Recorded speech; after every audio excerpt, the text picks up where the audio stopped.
Welcome to Dishing Up Nutrition's Ask a Nutritionist, brought to you by Nutritional Weight and Wellness.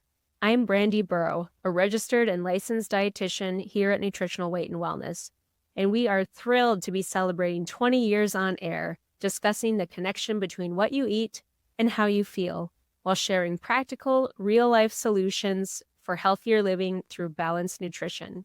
So I just want to thank you all so much for your support and listenership over all these years.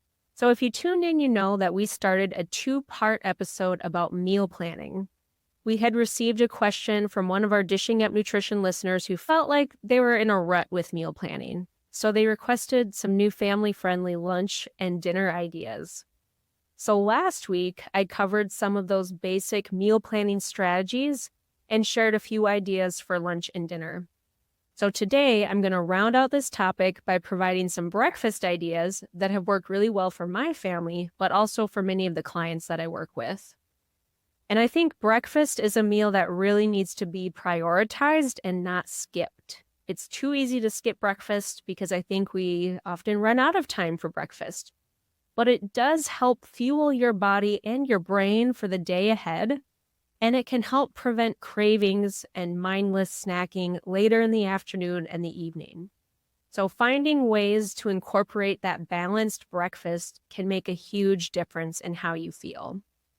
So just as a reminder, when I refer to balanced, I'm referring to a meal that includes some real animal protein, real food carbohydrates from fruits and veggies, and a little natural fat.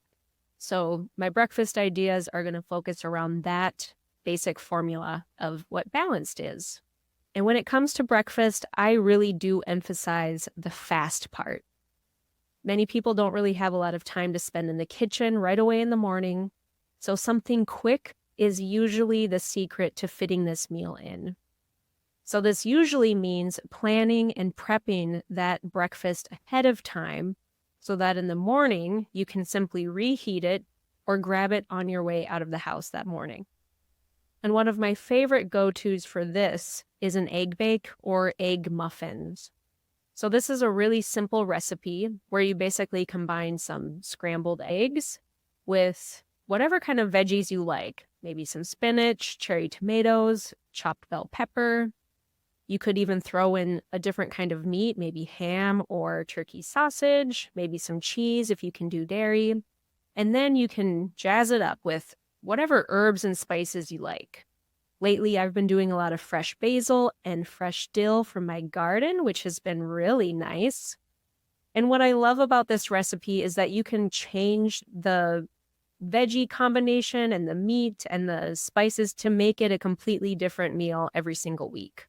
And it's a great way to use vegetables left over from maybe some roasted vegetables or grilled vegetables, or even just some vegetables that you're really not sure what to do with, but they need to be used. So it's a great recipe for that too.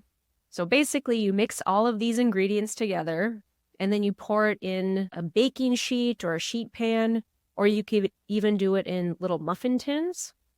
And then you bake that at 375 for about 20 minutes or until the eggs are cooked through. So love this recipe that you can just store it in the fridge, reheat it in the morning. You can make a double batch, especially if you're cooking for more than one or two. So everybody has some breakfast throughout the week. And I do think that these freeze and reheat really well. So I always think it's worth your time to make a double batch. And if you do want a more specific recipe than just this kind of basic formula, you can visit our website, weightandwellness.com, and search egg bake. It is one of our most popular breakfast reasons. It's really simple, really tasty. There's also a recipe for sheet pan frittata and crustless quiche. They're both variations on this same idea, but very delicious.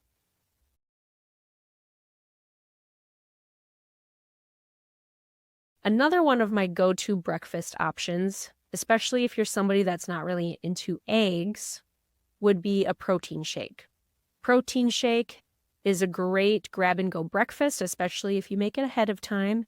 And with the right ingredients, it can be very balanced and satisfying. And I can throw this together in really just a few minutes. You really only need 3 to 5 minutes to make a protein shake. And as long as I'm making one protein shake, I'm going to go ahead and I'm going to make a triple batch. I'm going to make 3 all at once. It takes just as long to make 3 as it does to make 1.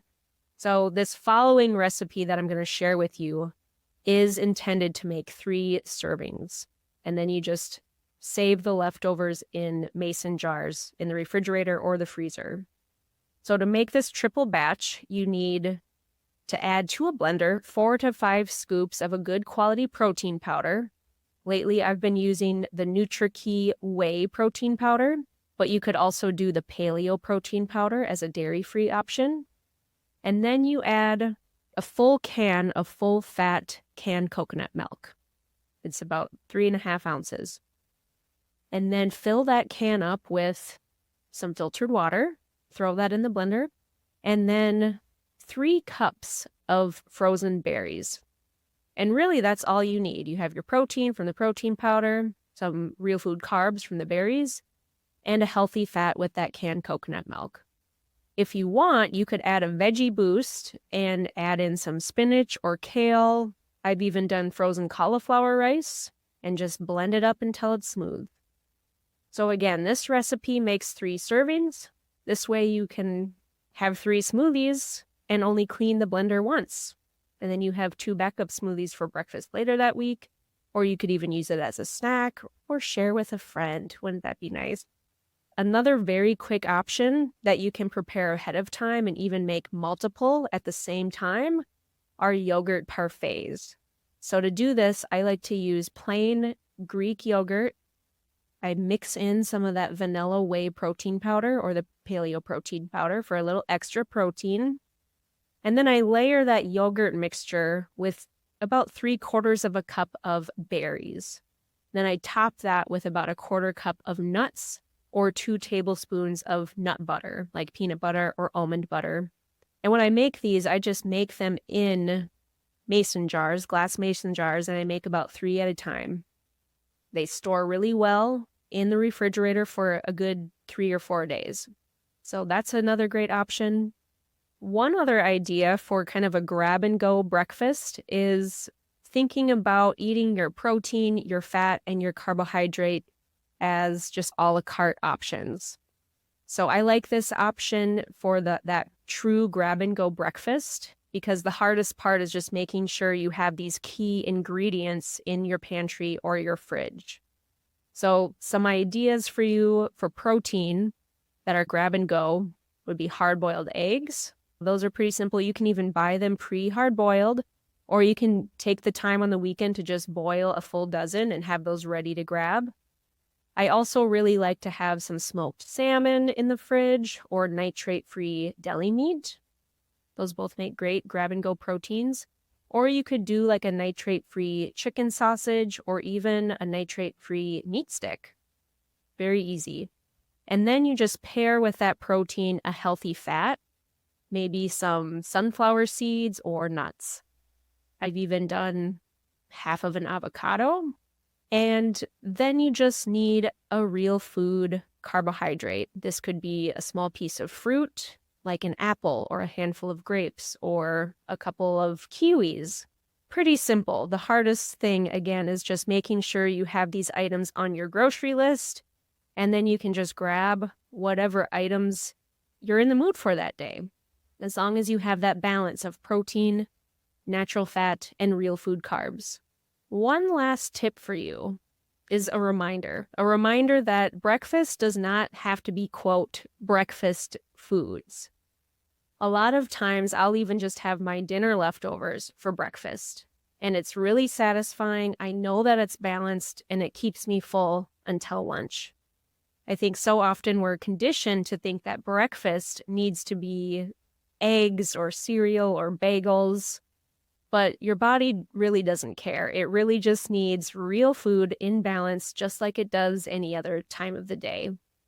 So one quick example, last week there was only 1 serving of egg roll in the bowl left in the fridge from dinner the night before, so I knew the family was not going to have that for dinner that night, so I just decided to have it for breakfast, and it was great. So think of leftovers from dinner as a breakfast option. That's something to keep in mind. It's going to make your life so much easier. Well, that's it for today's show. I hope you got some new, fresh ideas for breakfast. And if you haven't listened to where I take a deeper dive into the meal planning basics, along with lunch and dinner ideas, please check that out for even more inspiration. Thank you all so much for listening to today's episode of Dishing Up Nutrition's Ask a Nutritionist. If you found this episode helpful, leave us a review or a rating on your favorite podcast app. That way we can help even more people discover the connection between what they eat and how they feel. And if you have a nutrition question that you'd like us to answer, please join our private Dishing Up Nutrition Facebook group. Just search Dishing Up Nutrition on Facebook.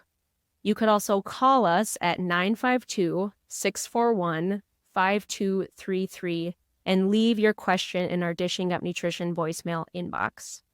Either way, don't be shy. If you have a question, just let us know. We're looking forward to hearing from you. Thanks for listening today.